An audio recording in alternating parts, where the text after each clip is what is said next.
সময় যত গড়াচ্ছে আদ্দিন হাসপাতালে রোগীর আগমন যেন স্রোতের মতো বাড়ছে।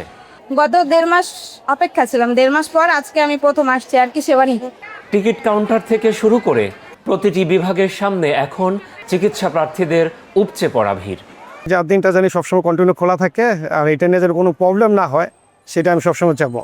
স্থান সংকুলান ও সেবা দিতে বিশেষ বেগ পেতে হচ্ছে আদ্দিন হাসপাতাল কর্তৃপক্ষকে। আমার বোনের 6 বেবি সবগুলো এখানেই হয়েছে, তা আমরা দীর্ঘদিন যাবো সেবা নিচ্ছি আর কি।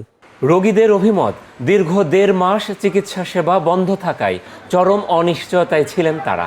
কম খরচে মানসম্মত চিকিৎসার জন্য ব্যাকুল হয়ে প্রতীক্ষা করছিলেন স্বজনেরা।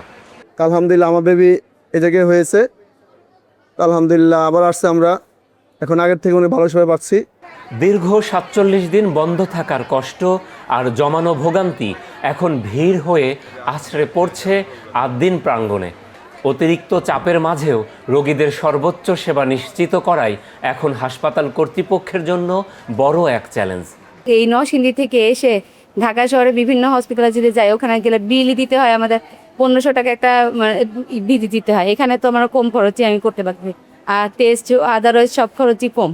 এই দিক দিয়ে দেখা যায় যে সুবিধার জন্য আমরা 8 দিন আসি। 8 দিন খোলাতে তো আমরা অনেক খুশি, আলহামদুলিল্লাহ। Abu Shahid, media network, Dhaka.